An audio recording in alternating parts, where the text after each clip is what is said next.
Hey everyone, welcome to the 7 tips of real estate investing. And thank you so much for joining the live broadcast today. I'm joined by my co-host, Michael Bugg from Saskatoon, Saskatchewan. You want to say hi, Mike? Hey everyone, hope everyone's having a great evening. So if you didn't catch the summit, I'm hoping you caught some of the summit. We were just talking. So it's like 15 hours of interviews and Q&A.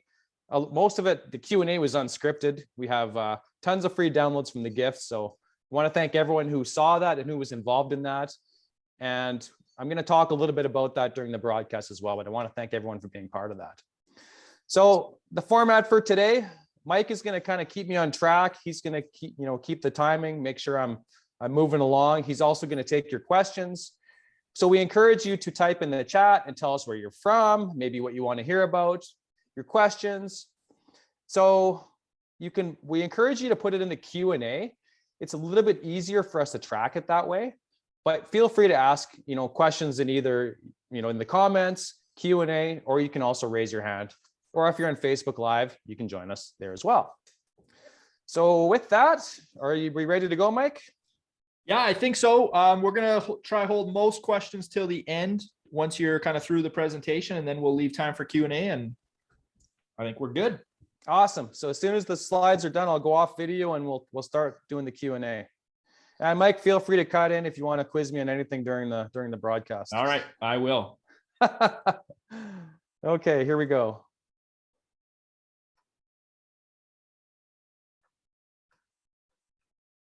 All right, do you see that okay? Yeah, it's up for me. I don't think it's in presentation mode though.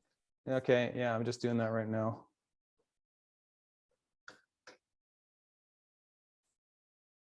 Okay, how's that? Are we looking good? Yeah, you're looking good.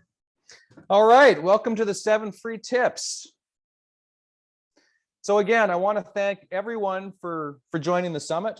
We had a fantastic turnout. We had over 1,000 register, hundreds of people watched it. Tons of great stuff. So talking a little bit about that. So I want to give opportunity for replays. So I'm going to be talking about that towards the end. This was just a summary of, the 11 speakers I had, 12 including myself and Mike as well. So, 15 hours, almost 15 hours of content on there, not to mention, all the free downloads and gifts from the audience. So it was absolutely awesome. So a little bit about me. I'm a 22-year real estate veteran. 18 of that in multifamily. And what's my desire? What am I doing here? My desire is to empower others to succeed. So I'm actually a multifamily mentor, and I do this for freedom. So I've been coaching people over the years. I have students right now. I have some that actually made an offer today. So that just gets my blood moving to see people take action, people take the things I've learned and passed on to them. So let's talk about freedom. What does freedom look like for me? So for me, it really happened when, my son got sick in 2018. So I basically took a year off work, and, that could have really wiped me out.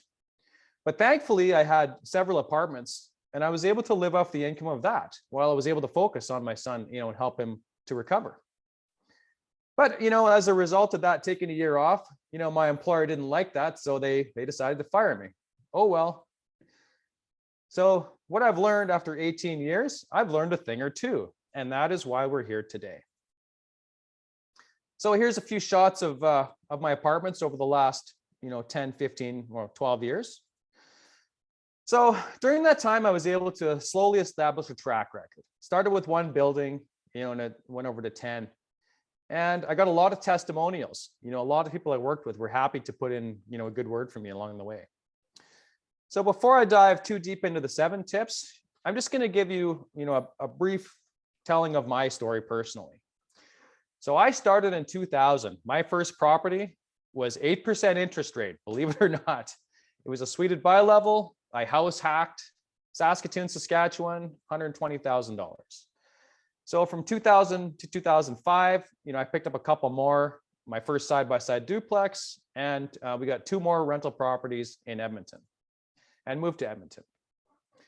So by 2005, I realized, single family is just not cutting it. I couldn't qualify to get any more loans from the bank. I was watching others kill it in multifamily. But the worst of it was managing tenants, toilets, midnight calls, evictions, all the headaches. I just couldn't handle it. I was working full time and it was just too much for me. So I knew I had to change something. And also I knew I couldn't reach my financial goals. So I decided multifamily is the way to go. So 2005, I joint ventured in a 50 suiter and turned 25 grand into over 90. Well, my joint venture partner did. So there's a picture of Lexington Manor. It's in Edmonton on 124th Street. So this was a game changer for me and it opened my eyes wide open. So we purchased this for just under 2. We sold it for almost 5. I was all in at this point. So I thought, okay, let's go, but I need some training first. So I shelled out I did 2 multifamily courses. I spent $5,000, which was a lot of money in 2005, a lot. So that was my first big mistake. There was other people who were doing it, but I didn't seek a mentor. I needed someone who was already there doing it. And that cost me big time, at least 100 grand. So I went on to make other errors, in my first couple of years, my first year. I targeted buildings all over the country. I wrote several offers on buildings. I was able to get my offers accepted, and then I turned around and I didn't close on them. Worst thing you can possibly do. Wouldn't you say so, Mike? My second biggest. It's a fast way to burn. Well, yeah, it's a pretty fast way to burn bridges and not have brokers contact you in the future. Yeah, and there's a saying that no battle plan survives contact with the enemy. So I went off half-cocked, and once you present yourself in that way, it's really hard to recover from that. As I was to learn. So my second biggest mistake after the mentor was not utilizing my property manager. So I'm going to talk a lot about niche and property management during this webinar. 2 very important things. So here's my multifamily blooper reel. Building 1. I tied up this building at 53 a door, and it was my first walkthrough. I'd never walked through any building. And I was just shocked because I didn't think it was pristine condition. It was a great deal, and I just basically walked away, frightened. And 2 years later, it was worth 140 a door. So I burned a lot of bridges on that deal that I didn't close on. The second one, it was almost 80 units in Prince Albert. So if you're not familiar, this is a city in northern Saskatchewan, not far from Saskatoon. Great rental market. I had a building tied up, these 2 buildings tied up at 30,000 a door. Very large VTV. I think it was only like 5% down or 10% down, something crazy. So I went in with a more experienced partner, but he changed his mind. He pulled out, and I couldn't close on my mind, or I couldn't close on my own. So, not 100% my fault, but the value ballooned to over 80,000 shortly after. So again, I was just like, what just happened? So 2005 came along again in the later part of the year, my last deal, 35 a door. I had investors lined up. My mortgage broker kind of talked me out of it, but really I talked myself out of it. This was probably the best deal I'd ever had under contract. And again, I walked, and $100,000 a door a couple years later. So for those of you following the calendar, in 2007, things really went gangbusters. They were converting, every multi to a condo. You couldn't buy a building. It was very tough. I thought, man, I've blown it. I'm never going to own anything. This is terrible. But why did I believe this? I believed it because I didn't have someone to tell me that I was so close. Hey, Corey, you can do this. You weren't very far. But I didn't quit altogether. There was a little pieces remaining. And, this little spark became the fire that was to come later. Which it did come. So in 2008, this is when I picked up my first apartment building. It was a 12-suiter, Saskatchewan, small town Saskatchewan, which small town has pros and cons. It's definitely not for your first deal, and I'll explain why in a minute. So 350,000. So it was around, 30 a door. Very inexpensive, but it was a piece of junk. Needed major work, 400 clicks from where I was living. I just started a full-time job. I didn't have any money for upgrades. So basically, not a good starting point. That's Poplar Grove aftershot. But this is what I walked into when I bought the building. Okay, which would be known as the BRRRR strategy today. But back then we didn't have that. It was called value add. Now, this produced such a large amount of comedy in the local community that I basically made not the front page, but the second page of the local newspaper. So I had people calling me. It's like, have you completely lost your mind? Have you lost your marbles? And half of me thought that I did. So 1 year later, I'd borrowed 65 grand from my relatives. Only half the building was upgraded. And the bank called and they wanted their money back. Oh, well, sorry, I don't have it. So things got really stressful in a hurry. But later on, 2009, 10, things got much better. We stuck it out with Poplar Grove. We renovated it. We got a new mortgage for over 400, more than we paid. So we paid it all the debt. And then we sold it later on, made like 130,000 ROI. So it turned out really good for our first building. Okay. So the second building, Florence Apartments, picked this one up in Edmonton. This was an 11-suiter.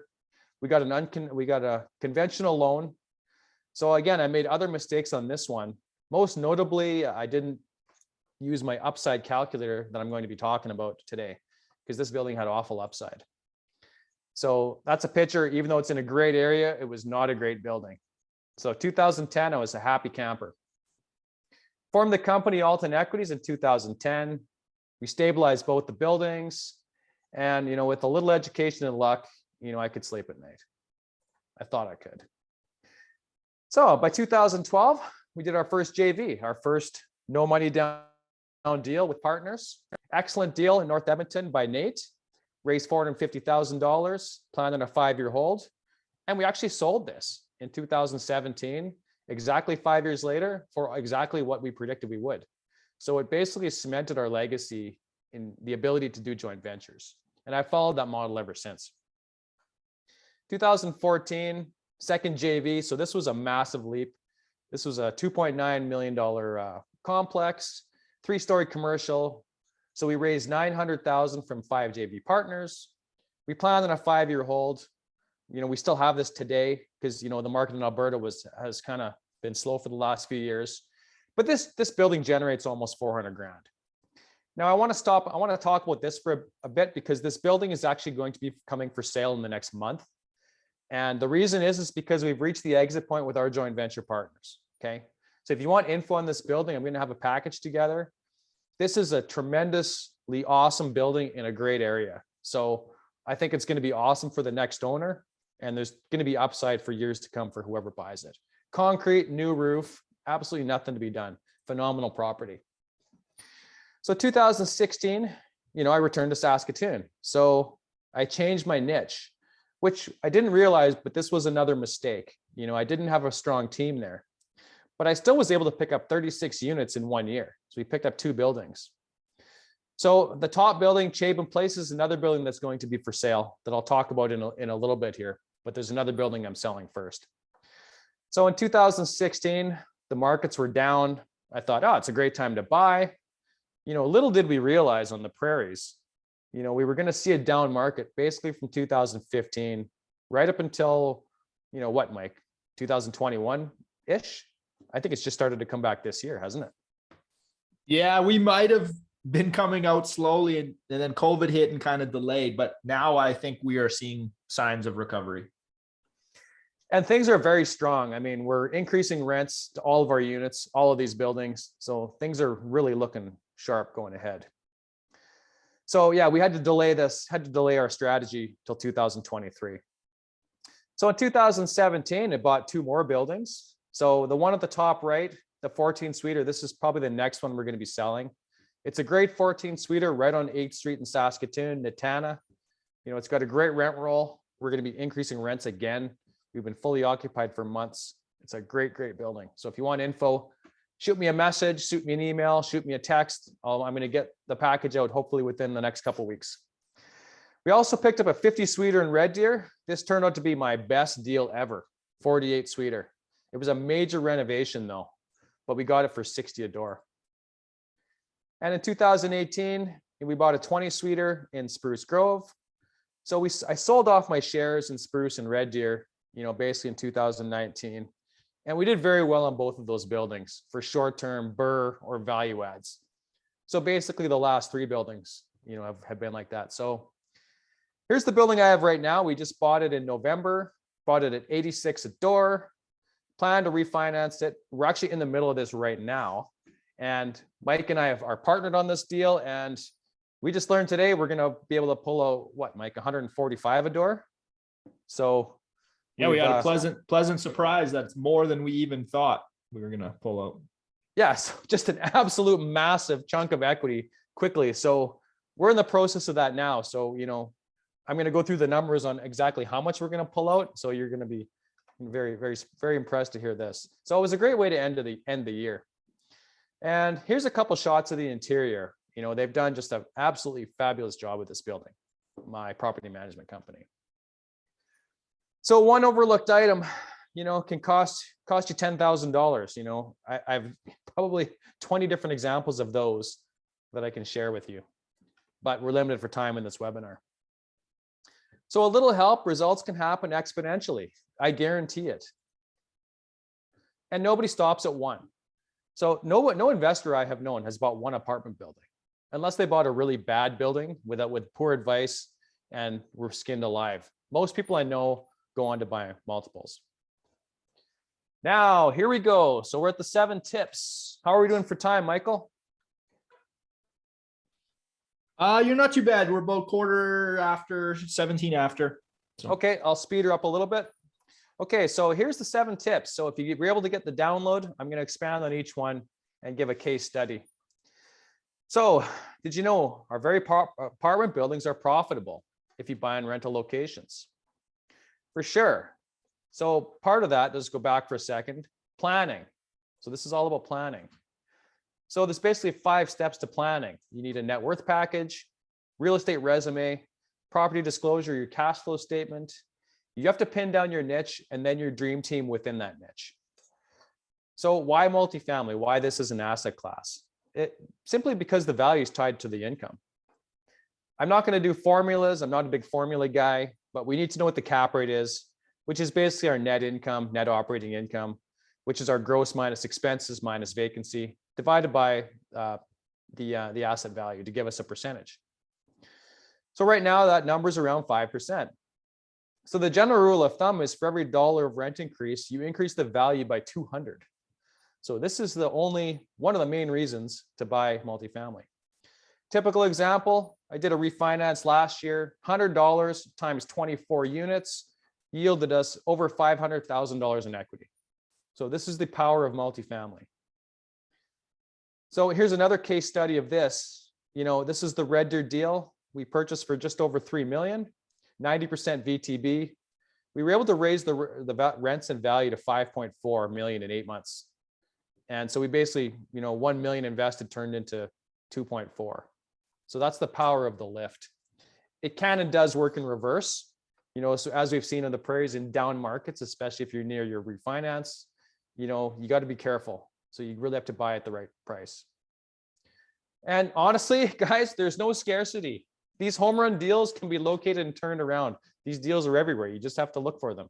You just have to, lift the rocks and pull the rugs out, and you can find these deals anywhere. And they're doable and repeatable. So tip 2, funding. So you can get the seller to finance most or all. Absolutely. Vendor financing is the cheapest and best source of cash you will find. There's other sources too. Your own cash, joint venture equity, or debt, private equity. 25 down is pretty much your standard amount down on a multifamily. There's a lot of motivated vendors out there, believe it or not. People that have had, their buildings need major work. They haven't improved it. They have vacancies. And a lot of these sellers, they don't have options on what to do with the money. Part of the reason why they're not selling is because they don't know what to do with the money. So you give them something. You offer them to give you a loan to buy their building. With the right vendor, you can borrow up to 100%. Mike's done this. Mike has borrowed 100% financing. So you can question him on that at the end. I don't think that was a vendor take though. I think that was a private loan, wasn't it, Mike? It was a combo, a vendor take and a private put together. Okay, we'll get to that near the end. Okay, so Red Deer, I did a 90%. Actually, it was Amanda Bolin. Yeah, she did 100% or a 98% vendor take or something like that. So here's the numbers with Red Deer. It was 2.7 million VTB, only 10% down, 300 grand. So 36 months later, or sorry, it was for 36 months, 4%. We only needed that loan for 8 months. So we turned around and went to CMHC. So it worked out very well. Tip number 3, multiple offer strategy, purchase. So basically, multiple offer strategies work, but there's 4 methods to buying an apartment. Most of the deals go through brokers, multifamily realtors. Sometimes you'll find through for sale by owner. Expired MLS listings are a gold mine. This is where I hunt most of the time. Find listings that are stale and nobody's after them and make an offer. You won't have competing bids and you can find motivated vendors. And property managers. And I'm going to dive deep into this a little bit later. So how does a multiple offer strategy look? So basically you give one offer all cash, and then you give a second offer with seller financing that's higher. So you're giving the seller 2 compelling reasons to choose the vendor financing. First of all, they're going to get more money. And 2, they're going to make income off of it. So you really want them to choose this option. Here's a case study of one offer I just submitted. On a 15-suiter, we offered 1.2, cash deal in 30 days. We offered a second VTB that was a lot higher, VTB. Unfortunately, we're still working on this deal.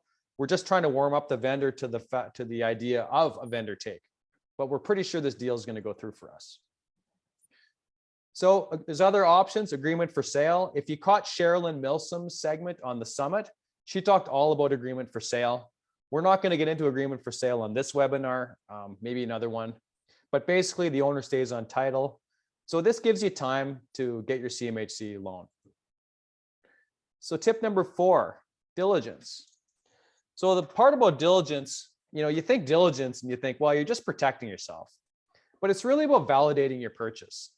And so with tip number 4, we have a team to help validate. We're not in it alone, like you are if you bought a condo or a townhouse, okay? Your team is going to be honest with you. Your mortgage broker is only going to tell you how much they're going to lend. Your property manager is going to be even more honest. And in my case, he's brutally honest, and I love it. This is the true story. And the appraiser, engineer, and other community if you want to talk to other investors. So there's other people that are in it with you. Your PM is your number 1 partner. They'll do absolutely everything and anything for you. So, Braden's my right-hand guy. I've been with him for, well, it's more like 15 years now, but, I'm going to talk more about that towards the end. So a case study on just how powerful this is 20-suiter in Spruce Grove. We had it under contract for 1.9. I inspected it in 2018 in May. And I thought, this is a wonderful deal. I'm getting a great deal. This is like 92, 93 a door, fantastic, 95 a door.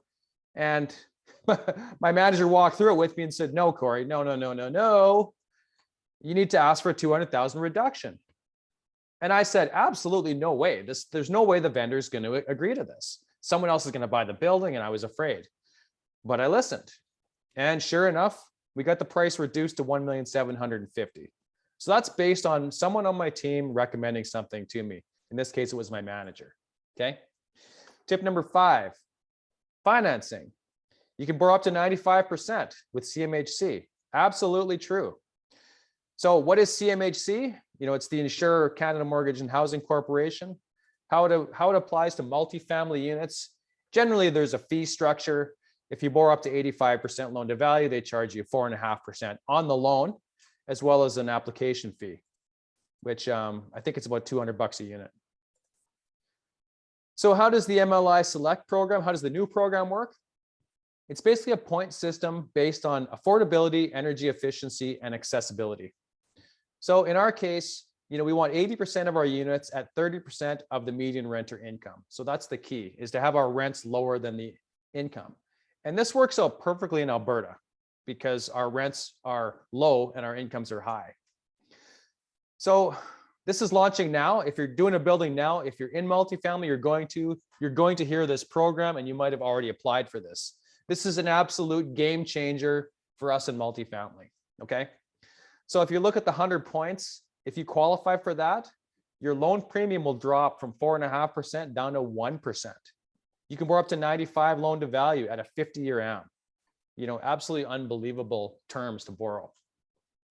Tip number 6, did you know your property manager can also help you source deals? Absolutely. So going back to my property manager, the apartment business is similar, but the most important is your property manager. So here's my property manager in Saskatoon, Shanda. Both Shanda and Braden have sourced deals, and they've actually become a funnel for deals, one of my main funnels for deals coming to me now. So here's a snapshot of what they can do for you. They can connect you to sellers directly because they want to keep the management contract, and the seller doesn't want to pay a realtor. So it's perfect. And your manager is going to tell you what the real rent levels are. They're going to do a rent survey in the area you're going to buy, so you know what you're getting into. They're going to tell you the real vacancy, and they're going to tell you exactly what to pay for the building, because a lot of them are also multifamily owners. So a case study for exactly what happened to me in the last 2 years. I've had a chance to buy 100 units in Saskatoon and 56 units in Edmonton, and I submitted offers for both. Unfortunately, I got beat out on both, but that's the way it goes. Eventually, probably my next building is going to be from someone I know or from the property manager. Tip number 7, selling. You can often refinance instead of pulling your instead of selling on disposition. True. Have your cake and eat it too. As long as it cash flows and you can qualify, you can keep pulling equity. So let's look at the Leduc case that Mike and I are in. So Mike, you can correct me if I'm wrong on any of the numbers here. So here's a snapshot of what we looked at when we bought in, okay? So there's our purchase price, 1,479,000. We have about 550,000 cash in. So it was about 250,000 down, 250,000 for upgrades to get us to where we need to go. Our equity takeout piece looked like this. Okay, so our new value was 2.2. Our new mortgage was 1.8. Well, now our new mortgage is going to be over 2 million, and our equity take, instead of being at 544,000, it's going to be closer to what, 800,000. Mike, does that sound about right? Yeah, it'll be in that area, which is excellent. Yeah, and just for one deal. So we're basically going to take this cash and we're going to recycle it immediately into another building. So on to the focus of tonight, free formula, the upside formula. So this is my go-to calculator, and this is why I'm very happy to join. I'm going to give this to you all for free. What is upside? It's basically the potential increase in value. So it's a higher upside means the asset has more value than is currently reflected in the price. So basically, when we're buying an asset, a house, apartment building, stock, we want to look at what is at least the potential for it to go up in the future. And this is something that I struggled with for a long time, buying buildings, because I couldn't figure out why some of my buildings were just dogs. They just sucked. I could never get anywhere with them. I couldn't get any traction. And other ones were absolute cash cows. So I came up with this formula to determine the upside. And I want to share this with you today. So going back to the Red Deer deal, this worked out perfectly. And so it's basically broken up into a few sections. So you're going to get a basic score. So this one scored 93%. So the basic score comes from 4 elements. So the number of units, obviously, the more doors in a package, the higher the upside. 6, 8, 10 suiters don't have a lot of upside. There are more buyers, but the prices don't go up. But as soon as you get to 20, 30, 40 units, the price per door actually starts to increase, because then you have like larger players that are chasing it. So land a building with as many units as you possibly can. So your suite mix is huge too. In this case, we had 12 3-bedroom units that were massive and 32 2-beds, which gave us a really high score on the suite mix. Macro location. So we're going to look at the cities. Basically, if it's a small town, you're going to have a low score on the macro. If it's a big city like Edmonton or Calgary, you're going to score a 10. So Red Deer, I scored us an 8. Micro is actually the sub area within the city. So I looked and I could see that this area in Red Deer was a decent area. It was an 8 out of 10. So we rated it that way. Sometimes if you're in Edmonton and maybe you're in a rough area like the Black Triangle, this might get a 2. So then this adds up to 37 out of 40, 93%. So pretty good, but it gets even better. So I have some corrections. I have additional scores for the size. So in this case, our units for this building were actually bigger than the standard size unit in the area. So that gives us even more upside. Likewise, if your units are smaller, you have to give yourself a negative here because your units are going to be harder to rent and you're going to rent them for less. Second is construction. So basically, most of these buildings are wood. If you are lucky enough to get a concrete building, stroke yourself an extra 5 points there. So balconies, most balconies have 60% of the building in balconies. If you have a lot of balconies, add an extra score. If you have no balconies, give yourself a negative. Units above grade. So this is no basement units. So most apartments have like 2 stories on the top and one that's kind of half underground with just the windows sticking up over the ground. If you have a building that's above grade, give yourself an extra score. Obviously, age, newer the building, the better the upside. And roof. If you have a peaked roof, you can add 2 because you don't have to change the roof as often and it'll sell for more money. So then you have an adjusted score. So you see our adjusted score for this one was 108%. And this proved perfectly true when we went to refinance this for the value because of all those reasons. Now I've run this calculator on probably 100 buildings, not just my own, but tons of other deals too, to fine tune and tweak this formula. So here's a really crappy upside case. This was Florence Apartments. So basically this one had a low number of units, low score there, a very bad suite mix. The macro location, Edmonton, was awesome, but the micro and the micro location was good too. So the locations were good, but the suite mix and the number of units only gave it a 60. So in most cases, it would be a pass. And to make it worse, the units were small. So I had to stroke myself 3 for that. So this is what I found in real life. It was very hard to rent these units, even though we were close to White Avenue and I thought we had a good building. I mean, the thing is ugly on the outside. It has cubes. There was no balconies. Units were small. So yeah, no balconies. I lost another 2. And age, this thing was so old. It was 1947 and the boiler was actually 1901. I mean, I don't know how the hell that thing stayed together. Roof construction was flat, so I had to adjust it down even more. So this was a fail for upside, but I lucked out because I sold this in 2014, just at the right time before the market corrected. This building today would be worth 90 a door, probably less than what I paid. I had no business making money on this, and I can admit it. I mean, the strong market bailed me out. So sometimes it may look weak on the surface, but if you need to dive a little deeper. So this was a prime example of the Nate building in Plaza View. Not a great number of units, 15, it only gave a score of 4. The suite mix was not great. We had bachelor units and mostly 1s. The area was okay. Edmonton a 10, the Nate area gave it a 7. So, we're in again around that 60%, which isn't great. Most of the time I'd pass when I saw this, but so let's take a closer look. On all of our bachelor units, they were all massive. They were huge. Oh, okay. That's a nice bonus. We have a lot of students in the Nate area, so this is going to attract, the better tenants. Construction, it was wood, but every single unit had a balcony. Even the ground floor units had a balcony, so it was very visually appealing. So added 2 for that. And they were all above grade, so even the guys in the lower units could just walk out their balcony onto the ground. So that's huge on an apartment building. Give yourself a bonus 3 for that. I tweak a little bit for age, so it turned it to 80%, which was why we were able to reach our target ROI on this building.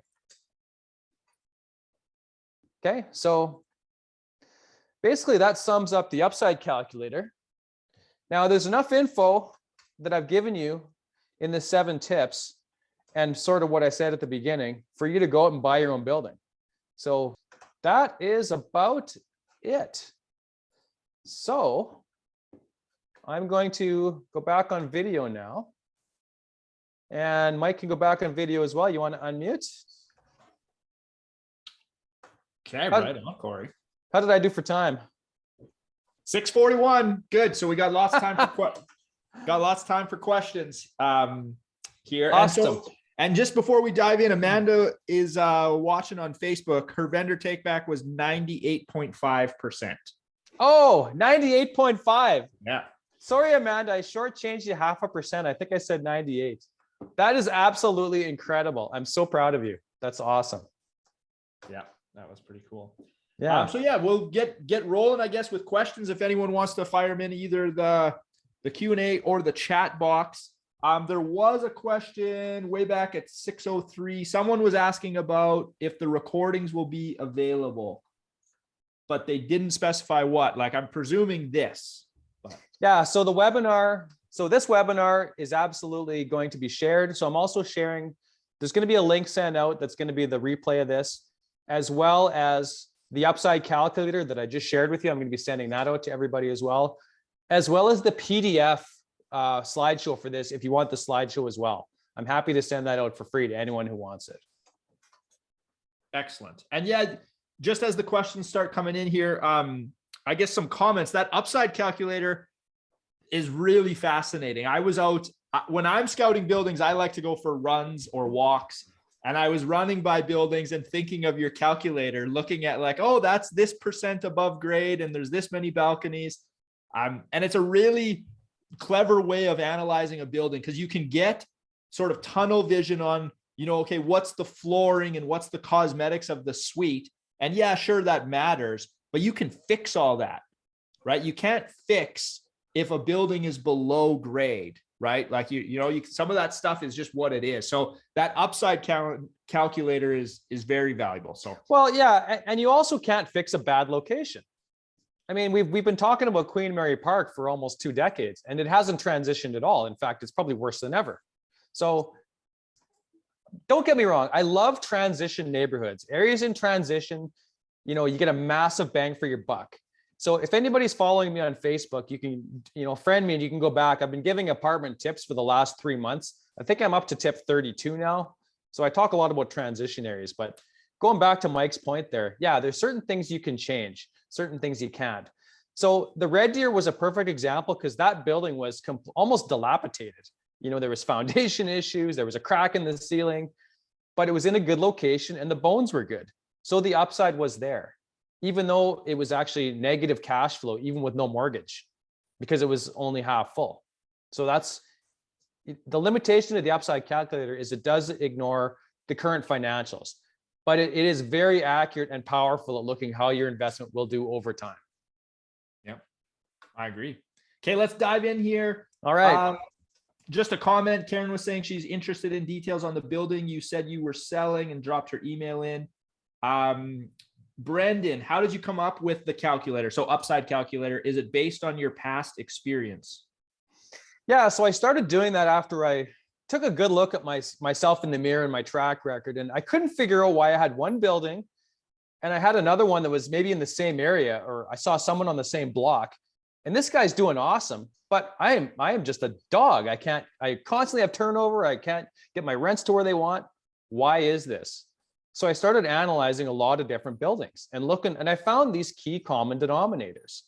And then I eventually clued into the fact, oh, this is why. And that's kind of how it evolved. So as I mentioned, I've ran this calculator on probably 100 listings. So I advise you to just run it on any listing you see, just to see where the number comes up. You get 80% as a winner, 60 lower, pass. It works every single time. Yeah, that's amazing. Tanmay says, as part of your mentorship course, am I able to get answers/guidance on an actual transaction? Absolutely. So I coach everyone through the program. And I do have, so there's a community, there's a Facebook group that everyone can converse amongst themselves. Some people want to be more private. So, but if you do want to, collaborate on deals, say 2, 3, or 4, you want to, do a deal, absolutely. But as you're going through the process of writing an offer, doing things like that, I will guide you one-on-one. You just have to send me an email or call me. I'm very good with my students. I absolutely love to see everyone succeed. So yeah, I'm with you every step of the way, 100%. I'm going to chime in here on this one.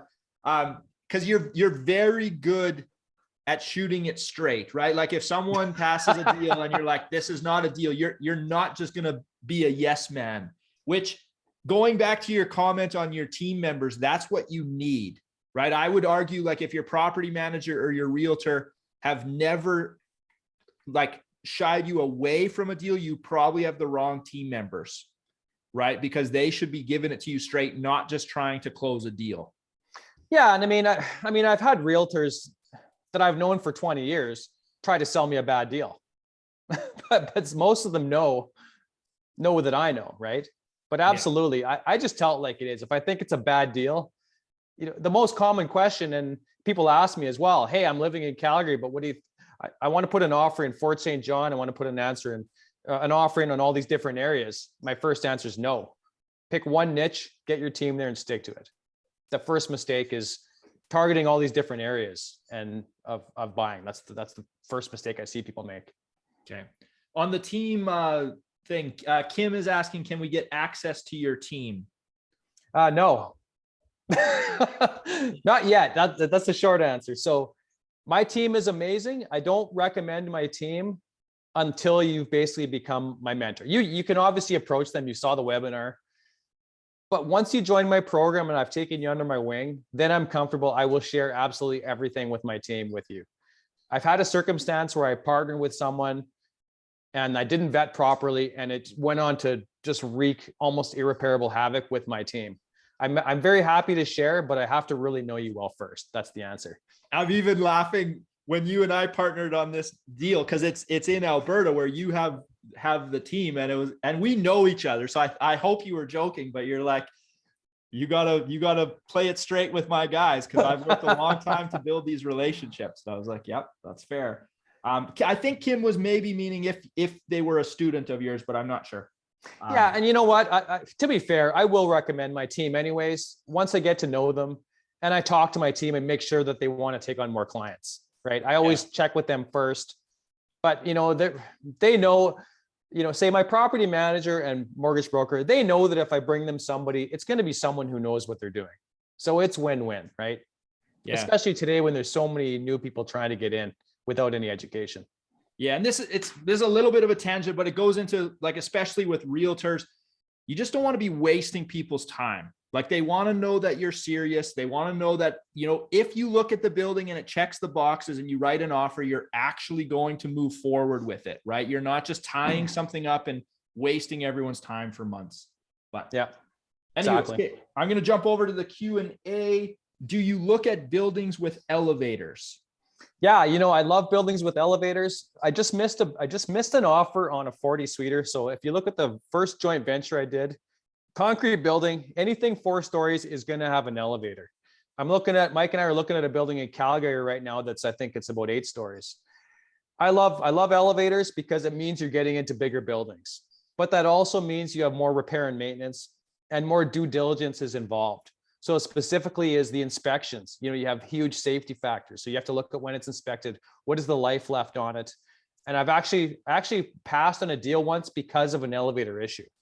But I absolutely will do deals with elevators all day long.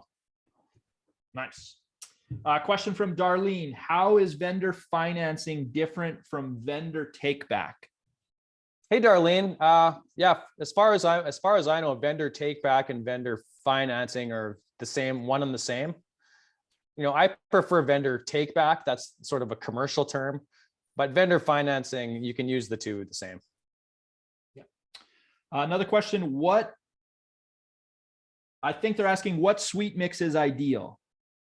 So you want to find as many, okay, so if I'm on, let's say I'm in Cambie Street in Vancouver, maybe bachelors and studios and ones are okay because you're close to the subway. But in general, in the walk-up areas that we're dealing with, your standard walk-up, you want to have deuces. You want to have 2 bedrooms. The more 2 bedrooms, the better. Now, there was a time in Saskatoon where they overbuilt 2s. People were looking for 1s. But in general, the more 2s and 3s you have, the better your suite mix in most markets. And on your upside calculator, that kind of stabilizes it as 2s, right? And then you're sort of either scoring higher or lower based on what the building suite mix is. Yeah, and I wanted to be fair about that because most buildings don't have tons of 2s. So I've basically set the score at neutral with 50% 1s and 50% 2s as a starting point. So if you have more 1s, it counts negative, and more 2s, it counts positive. And you add 3s and it goes off the charts. Yeah. Hi, Corey. Do you have experience with seller financing, more specifically in apartment buildings? I know that's kind of a repeat because you touched on lots of that in the webinar. Yeah, it's worth mentioning, again, it's an integral part of every offer. it is the absolute best way to buy because it's the cheapest. You don't have to pay a broker fees. You can do a deal right with the vendor. Mike's done vendor takes. I've done vendor takes, and yeah, it's absolutely awesome. Did I capture the question, or was there another part to that? No, I think you captured it. It just felt that maybe it was a bit of a repeat because we've touched on it in the webinar some. So What was her name? Darlene? Oh no, that was from Luke. So Luke, if we didn't answer your question, just be more specific and I'll try to get to it at the end. Another question here. Are you willing to partner if we bring the deal either as a money partner or managing partner? Yes, I'm absolutely open to any and all deals because I don't just do mentoring. I'm an active investor and I'm a passive investor. So what I tell my students when they join my program, my next joint venture partner is probably going to be one of my students. They're out there. It's essentially another one of me out there buying deals and doing exactly what I'm doing. So I know they're going to find the best deals. So I'm very happy to partner my money with them, help them in any way. And it's only going to grow from here. Please, if you have any kind of deal or just want advice, you just want to pick my brain, give me a shout. Nice. Question here. Do you look at tenants' profile? So I'm kind of assuming maybe that means when you're purchasing the building or maybe the class of tenant the building will attract. Yeah, the tenant profile is important. Generally, I look at the operating statement. If you have a lot of pest control, bed bugs, and broken glass on your op statement, there's probably some tenant issues. You're in a rougher area.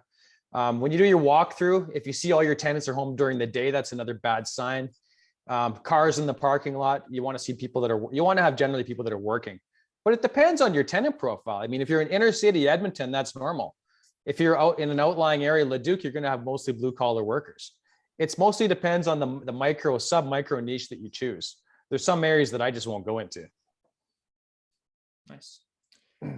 Question from Tanmay. My focus area is Atlantic Canada. Given your primary markets are in Alberta and Sask, how do I ensure that I can get the required team/contacts in Atlantic Canada? And then if I were to become part of your mentorship course. Yeah, great question. So, I mean, I have students in BC, I have students in Ontario, and the methods that I teach are the same everywhere.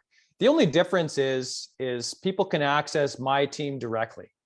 But the strategies I teach on how to vet them, how to locate your team, how to locate your niche is the same for every single province. And like in the Maritimes is actually a great apartment market right now. It's one that I'm actually looking at myself too. What are your thoughts on investing in Kelowna and why don't you have any investments here? Well, a couple reasons for that. I don't do short-term rentals. I don't do Airbnbs. I'm a cash flow investor. Apartment buildings here are probably going to cost you $300,000 a door or more. I had a chance to buy a building in Vernon a couple of years ago. There are some good deals in smaller towns in BC if you can find them that have strong cash flow, because our rents are super high in BC and our vacancies are almost zero everywhere you go. But to me, especially around Kelowna, it's just what's happening in the market right now. It's too much like speculation. I feel prices are too high and I can get more value. I mean, if I look at a simple townhouse, $800,000 in Kelowna versus $200,000 in Edmonton, that cash flows tremendously. I'm a cash flow investor, plain and simple. Nice. Question from Doris. How do we find out the tenant profile? So I know you kind of touched on it from that previous question, but is it the same person asking the question? No, I don't think so. One was in the chat, one was in the Q&A. Yeah. So I'll just expand on tenant profile. This is ultimately what you're going to have your property manager manage. So generally there's probably a certain tenant profile that they're very good at managing with, and there's probably certain areas of the town that they won't go to. I mean, you can hire, there's property managers in Edmonton that are Tony Soprano that you can hire them, and they'll go in there and they will collect your rents. If you want to do that, that's perfectly fine. And I know investors that have done well on that, investing in those areas. Unfortunately, that's not for me. But keep that in mind. So whatever niche you choose, generally, if you're picking a rough area, the properties are going to be cheaper, but are you going to have the upside? Maybe not. Generally, those areas have high vacancy, lower rents, and they don't have the upside either, unless you get them at a really, really deeply discounted price. And you really don't want to deal with that, with that kind of element in your building if you can get away from it. I have a lot of great tenants that are low income. I have a lot on social assistance, and I have a lot that are blue collar, and I have a lot of students, and that's my niche. But there's a limit to where I will go with my buildings. Question on Edmonton. What are Yeah. the neighborhoods that you refrain from investing in? Yeah, the Black Triangle. Anywhere you go north of the river, south of the Yellowhead, bordering on anything that's east of 97th Street, going all the way to the river. So we're talking Alberta Avenue, Eastwood, Cromdale. I just will not go in those areas. It's just too rough. Queen Mary Park, I won't go into either. I will if I find the right deal. Queen Mary Park, Central McDougall, along 107th Avenue, 109th Street. I will go there too if I can find the right deal. But that's pretty much the borderline of where I'll go. And the other areas I really avoid is like Strathcona and Oliver, because I think they're overpriced. I don't avoid them, but if I don't think the upside is there, you're going to have a good long-term stable investment, but you're not going to get quick upside like you can in other areas of Edmonton or surrounding areas, which is my favorite. Leduc, Fort Saskatchewan, Stony Plain.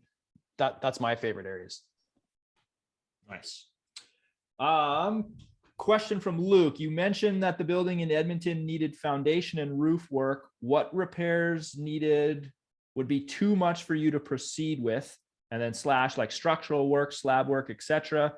Do you have any examples on deals that you passed on due to repairs needed? So yeah, Plaza View, if you look up by the Nate area, there used to be a residential neighborhood where there was a lot of shifting. They used to have single family houses. So when they pulled the houses out and popped the apartments on, the ground is uneven. So most of the buildings there had to be underpinned. But the example that he's talking about is Red Deer. So there was 2 24-suiters. One of them was sinking. So what had happened is they had an attempt to mud jacket. Basically, they stopped the shifting, but the building was still sloped. So that's why most investors strayed away from that. Okay. And it also had a big crack in the roof. So we learned during due diligence that we didn't have to jack the building. It was going to cost something like $800,000. But all we ended up doing was put several layers of concrete, thin concrete, to actually make the building, to make it level. So we did it for a fraction of the price. But we learned that during diligence. A major headache like that, there are limits. Foundation issues are freaky. You get a cost to jack it, but I mean, to jack a building to underpin it with pilings is very, very expensive.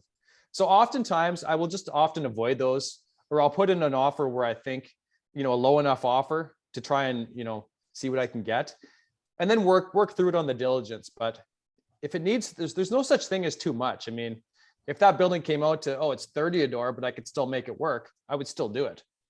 The one thing that I will never do though is environmental contamination. So if I go a building that has failed a phase 2, has found ground contamination, I will not touch it with a 10-foot pole. I was going to chime in on that if you didn't mention it, because that's the no-fly zone for me as well. The phase 2.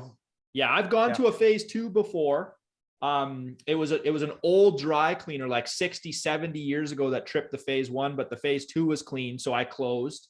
But if the phase 2 would have tripped, I would have walked away. Yeah. What do you look for, or do you look for apartments where you assume a CMHC mortgage? Yeah, I mean, you absolutely could. CMHC mortgages are assumable. But what often happens with that is, depending on when the owner put the loan on, chances are he's got some equity. So just because he borrowed 85% loan to value, if the building's gone up by 500 grand, you also want to buy it for 85. So you can assume it, and then you can also top up. They have top up options with CMHC, but it is a good option for that. And actually, a lot of buildings for sale right now that I've seen already have CMHC loans. And that is very attractive right now, because a CMHC loan today is going to cost you over 3%. So people that did their loans in the last 2 years, they have rates at like 1.5 to 1.9%. Those are very attractive to assume right now. Yep. What small cities do you see potential for investment in Alberta? Yeah, so the outlying areas they're already priced. Leduc and Spruce, for example, Spruce Grove, usually trade at higher values than Edmonton, like a lot higher. And we're starting to see that now quickly. I would look at other areas now, like Drayton Valley, for example. Like there was buildings for 60 a door in Drayton Valley, an energy town now that now is starting to pick up. If you can get something in Drayton Valley, Millet, I think Chris Davies has a Millet listing that looks really good. Bagerville is another great example.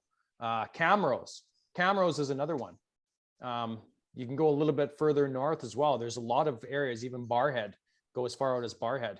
Even on the way to Grand Prairie. I mean, even Grand Prairie would be looking attractive these days. Nice. Kind of piggybacking here, a question from Doris. You showed us some smaller town deals. How do you find property management there if we don't see any professional companies from a Google search? Yeah, that's extremely difficult. And, you know, for me, going to Unity, I had no manager. I had just an on-site manager. It was very, very, very tough. And I had a full-time job and a new baby. So your only option to go to a small town really is usually they'll have one or two real estate agents or brokers, and you get them to do your property management. And they'll do that because, you know, they like the income, they know the town, they know the people. That's your best shot to get a professional manager. But you may not have the bookkeeping and the reports that you get on a larger one. Now, it depends on how far away it is. Some of the management companies from larger centers will go to the smaller areas, but it depends. But it's definitely a challenge, 100%. Yeah, that's a big challenge and something to consider. You know, I saw in your modules, one of the first parts of that is your why. Like, why are you investing? What are you hoping to accomplish? Yeah. So you don't want to paint yourself into a corner where you have no management and now your phone is ringing all the time if that's not what you signed up for. Yeah. And I mean, a lot of us have self-managed, and I got into multifamily, so I didn't have to deal with that tenants and toilets and fights and drugs and everything else, right? And I'm sure being a hands-on landlord in your own properties, Mike, you know what I'm talking about. Well, yeah, I mean, and we did that for years and we finally have phased out. And we have some small town stuff where we have kind of an on-site, but like you said, I still have to quarterback like the books and that. When you're dealing with that versus just a professional firm, completely different ballgame. So that's North Battleford you're talking about. Yeah. We kind of had to build up our own little system there. So one way that we try to navigate that is like, once you identify a market, if you're going to enter that market, like enter it, right? Like, I don't want to just own a fourplex there. You may as well own, 50, 100 units. If you're going to build the system anyway, let the system run. Yeah, absolutely. 100%. Yeah. I think we're caught up on questions. We'll see if anyone else has any questions out there. While we're waiting to see if any other pop in, just a few things that jumped out to me listening here on your presentation. You had said early on, you were kind of shocked by the condition of the first deal. It reminded me, so I came from the single family, new construction home world, and then jumped into apartments. And I remember walking through my first few apartments and being like, whoa, like it is a different world. So it does take some adjustment. You have to sort of change your lens, like reframe how you're looking at them. And it'll depend on area and class of building. But, for people that are new, I would even recommend tagging along with someone and just walk some buildings, because you just have to get those reps in seeing units to get comfortable with it. Yeah. And that's why I'm glad you mentioned that, Mike. So a part of my program too is I offer discovery tours, and we're going to be doing that. We're going to be going to Edmonton and walking through the buildings that I own just to show people what it actually looks like. I was able to do this with Chris Davies a few years ago, and these tours provided a lot of value, especially if people haven't put an offer on an apartment building before. So once you get in there and see it, it's a whole new ballgame. Absolutely. The other thing that jumped out to me, you were talking about your JVs, and one of the buildings that you're looking at selling, you said you've reached the exit point with that JV agreement. Really important that you had that talk up front. You and your joint venture partners set sort of the intention of the building. This was the exit plan. Once we reach it, we're gonna exit. I see a lot of people, they really plan the entrance and they do no planning on the exit, right? And then they're always behind trying to figure out, what are we going to do with this building? Now you got 5 people discussing it after the fact. So that was just something that jumped out to me. Yeah, I'll just expand on that. So a lot of people ask me, Corey, why are you selling these buildings? What's going on? I mean, this is a long-term generational wealth play. And I agree, but like you say, I don't like something that has no end. I would not invest in something where there is no definitive plan to return my principal to me, at least my principal. So this is why I arranged the deal with the partner. Say, look, at either the 5-year point or we hit a certain target return, this is when we pull the trigger on the sale. Because some of my deals, I have 8 people. People's lives change. I mean, their kids go to college. Some people might get divorced. Life changes, and you can't hold an asset in a deal like that indefinitely, in my humble opinion. Yeah. And I'm jumping way down the question list, but there was a question, why not refinance the building instead of selling, which I think you kind of have answered it there. Yeah, absolutely. And I would consider that with a couple of my buildings, because then you can pay out your partners. But I'll just talk quickly on the buildings that I am selling. So the Beaumont Place deal, that one will be coming up in about a month. That is like the best building I've ever owned. So that's a very strong cash flow one. That is commercial, so you can't get CMHC on that. So your best bet is you're looking at a 75% loan to value, 20 to maybe a 25-year AM max. It will 25-year AM because we just put a brand new roof on it. It's all got long-term leases in the residential and in the commercial. And the second building is the 14 unit that we have in Saskatoon. So this is the one that's on Newtown on 8th Street. We have a rent roll now of over $1,000 a unit, mostly 2 bedrooms. I think we have a mix of, I think it's 8 2s and 2 6s. And if you don't know Saskatoon, 8th Street between Dufferin and Broadway is a good area. I think so. Hey, Mike, I haven't been to Saskatoon in a couple months, but yeah. Nice. Shameless plug. Yeah.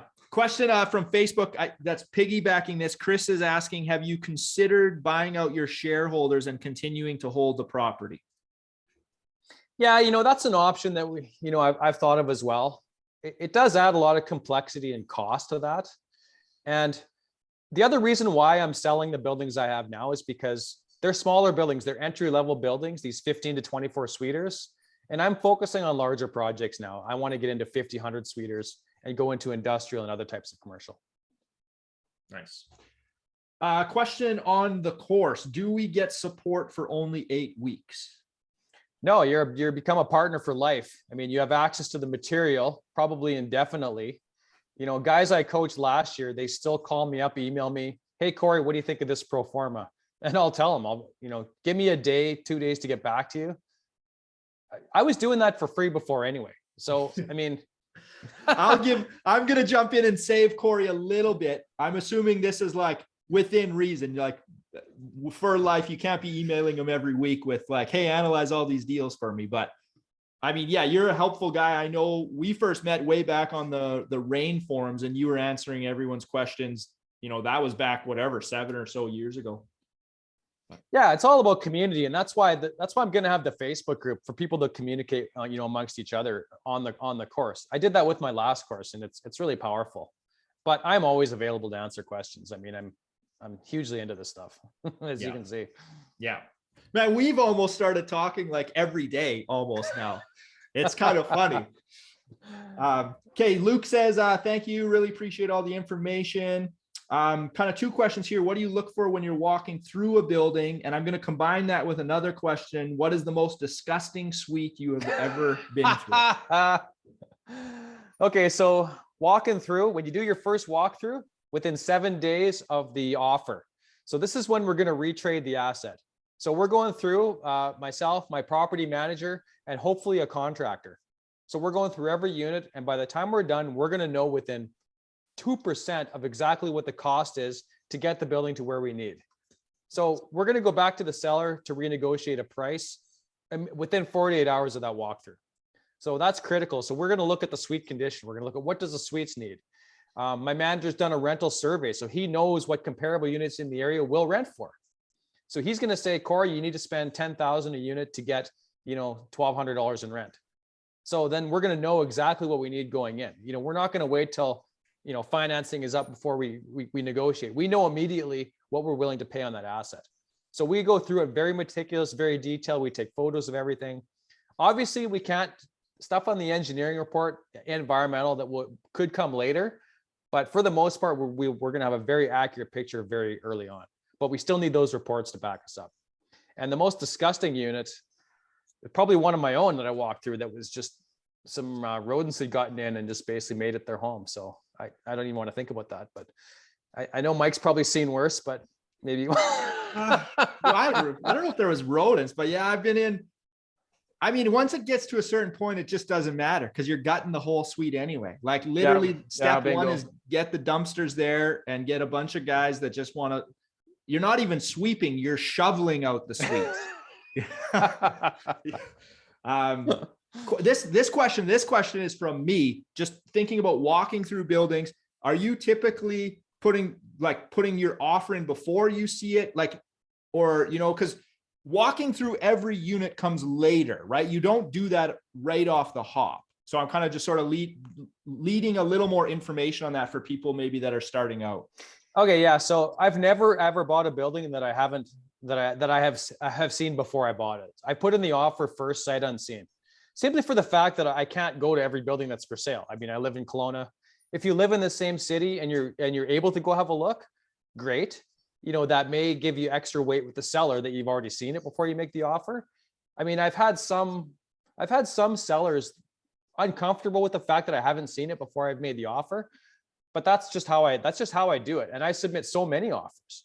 When I'm rolling, I'll put in several offers a week, because that's just the way you have to do it. So yeah, if you can get in there and have a couple looks, if it's of interest. But yeah, usually you don't until you do your full inspection once you have it under contract. And the other thing on that is the worst thing you can do, worst advice I've ever heard, just get it under contract at any price. You're smiling because you know what I'm going to say. Just get it under contract, no matter what the price, and then we'll negotiate down afterwards.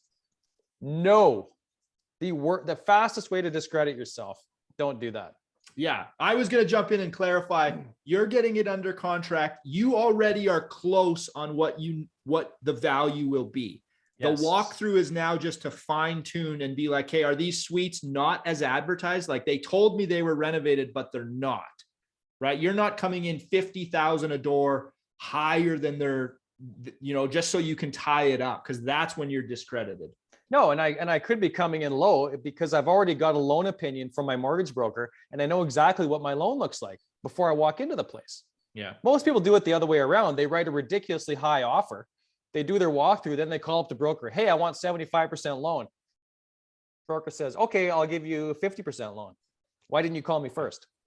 Yeah. And you've told me countless stories of deals you've been through, made your offer. They said no, they go and they accept all these ridiculous offers, falls through. 2 years later, they come back to you and they're like, back at the price you offered right from the start, and away you go. But I've bought 3 buildings like that. That's why I like the MLS listings. But I've also been whipsawed many times where a realtor will ask me that and I'll give him the price, but he won't come back to me at that price. I find out later that it's sold to someone else for the price that I gave him. But hey, that's life. Yeah. Question, what is your Facebook group? So I haven't created it yet, but it's going to be called the 6 Pillars Alumni Group. So you can keep an eye out, but it's right now I have a Facebook group right now. I manage the Okanagan real estate investors. Alton Equities also has a Facebook page. You can go on there and comment, but this is going to be the alumni group is going to be a special private members only site, which I'll be checking in on every day and answering everybody's questions. Excellent. Well, it looks like you got to the bottom of them. That's all the questions that I can see. Well, we got a lot of comments in the chat too. Oh, I guess you've got through it already. So, yeah, I was watching the chat. I think I hit all of them. If I missed anyone's question, maybe just pop it back in the chat now so that I can see it here at the bottom, but I think I covered them all. So I'm just going to add the link in for the site again. So I want to remind you that the closing for my course ends on Friday night. So today's Tuesday. You only have 3 days to get in because we're starting next week. Nice. Question just came in from Kim. Will you be capping the number of students you allow? Excuse me. Yes, there's limited spots. I believe the number's 25. So there's definitely a limited number of spots. Okay, right on. And that's to give everybody the maximum benefit of that. And the coaching calls are awesome. It's basically about like this. You get 25 people, 90 minutes, everyone gets a chance to answer their questions. And it's a really good collaborative environment. Mm-hmm. But yeah, so you don't want to miss out. You join up before Friday. Actually do it right now if you can. Fantastic. Mike will love you for it. Yeah. Yeah. No, fantastic, Corey. I mean, as always, lots of good info. You want any more questions? One more just came in. Yeah, why not? Sure. What are your thoughts of smaller cities outside of Saskatoon? Okay, I'll answer first and then Mike. Saskatoon is my secondary niche. It's Mike's primary niche, but I grew up and born and raised around Saskatoon. Absolutely. Saskatoon has now grown. It's probably going to be 500,000 people by the year 2030. Outlying areas are great. So I'm going to say like, Warman. Where else do we have on there? What's north there? Oh, PA is a little bit far. Martinsville's like basically a subdivision almost now, but yeah. So if you go to the west, you can go Asquith, and Bigger is a little bit too far out. There's not a lot of larger centers around, but I would say probably the north, Martinsville would be the most notable one, wouldn't you think? Yeah, it's a nothing drive to Saskatoon now. Like there's a lot of people that will work in Saskatoon and live in Martinsville. Like it's a bedroom community. And I shouldn't even say it that way. Like it's getting big enough that it has all its own stuff going on too. For me, my thoughts, I mean, I'm looking, obviously North Battleford is a smaller center outside of Saskatoon. I know that market well. Yeah. It has its challenges, but we were aware of those. If I'm going into a market, like I said earlier, I want to, go in and buy a few buildings so that we can put a whole system in place. You do really want to watch. One thing that shocked me is like property taxes and expenses like utilities, water, stuff that comes from the town can really vary.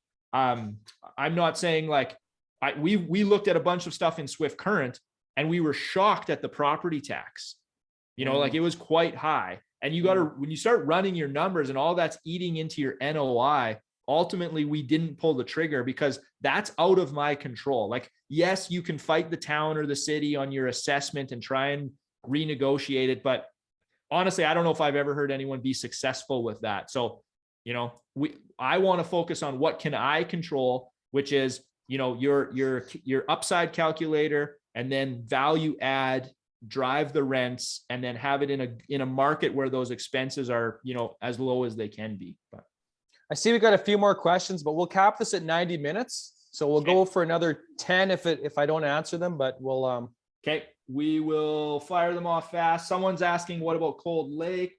Okay, so Cold Lake is great. It got hammered by the energy crisis, when the energy crashed in 2014, but you can buy multis there for very reasonable price, like 90 a door. And there's tremendous upside potential there. So it's definitely I would consider Cold Lake. It's going to be a bit tougher to finance because of its location, but I would definitely not be afraid to go in there. Okay. Do you cover other areas in BC, Edmonton, Calgary? As far as mentors for the course, or as far as taking the course, or as far as investing? So yeah, I don't know. That's all it says. It's from anonymous, so I don't even know who it's from. If they could clarify, I guess. So for investing, I would definitely go to Calgary. Calgary is a hot play right now. I'm actually looking at an apartment building in Calgary. Calgary apartment buildings are going to be more expensive per door, but the rents are only slightly higher than Edmonton. So they don't quite have the same upside kick that Edmonton does, but I would absolutely consider it.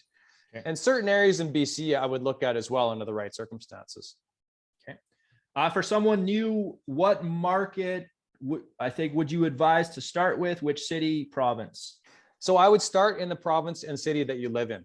Okay. So keep in mind, if you're in Ontario, BC, and I believe it's New Brunswick now that has rent control, you have to be aware of that. That adds a new complexity. We invest on the prairies simply because there's no limit to our rent increases. You just saw the value that we created in Leduc. It's absolutely mind-blowing how much you can increase rents and increase value. So you want to stick to, I would say, to a larger center. I wouldn't go to a small town. Stick to like Edmonton, Calgary, Saskatoon, if you're on the prairies, St. John, if you're in New Brunswick, one of the larger centers where you can get a better team. If it actually helps you if you make mistakes to have the team in a larger center. Because if you go in a smaller center, you can do well, but you're exposing yourself quite a bit more. Should we build a team before buying, especially if investing out of province? Absolutely. So, but before you build your team, you have to define your niche first, and you have to define your tenant base. So once you get your niche defined, I mean, your list is going to change, your team is going to change, but you want to definitely start conversations. You want to be asking me for recommendations. I know people all over the country. You want to be asking other investors. You want to be getting referrals. You want to start building your list of team before you get the asset in place. And especially if you want to ask them about the area that you're investing in. If you want to get a rent survey or you want to know what the market's like, it's good to ask those people for sure. Nice. With the fiasco of elite property management, do you think Sask market will suffer? So it says elite, but maybe that's a typo. But you know what? This is a great question because there is a lot of joint venture fraud out there now. It's just a matter of fact. You really have to do your due diligence if you're investing with a joint venture partner. If you're taking on joint venture partners, you have to really cover your butt. Saskatoon kind of got kicked in the teeth, with elite, and there's another one I'm not going to mention, but it's very, very unfortunate to see that. But with elite, it was a bunch of single family properties that were in challenging areas that I don't know the follow to that. I think they came back on the market, but it doesn't affect what I'm doing in multifamily. Saskatoon is such a strong market. We have such an influx of people. With the situation right now in Ukraine, we're expecting a lot of people from Ukraine to settle in the Saskatoon area because they have roots there. So we're expecting great things. So I don't think the Epic is going to have any impact on the market whatsoever. Yeah, I would agree. It was so niche and not what we're doing, that it's literally apples and oranges. I mean, the only thing is maybe if people dump a bunch of properties statistically on the real estate stats, that'll pull it down. But like tangibly of what's actually happening, I don't think it's going to affect what we're doing in the multifamily space at all. Yeah, absolutely. So there it is. Yeah, we caught up again. So we got through everything right on. Okay, I want to thank everyone for joining me on the 7 Tips webinar. Appreciated having you, and sign up for my course by Friday to get all those bonuses, and look for the replays. If you want the replays or the PDFs, reach out to me as well. And I want to thank you guys. I want to thank everyone for the summit, for your participation in the summit, and for this webinar. I hope you learned something from me today. If you liked what you saw, give me a comment. Give me a comment on Instagram, Facebook, write to me, reach out to me or Mike. We'd be happy to hear from any one of you. Thank you so much. All right. Bye now.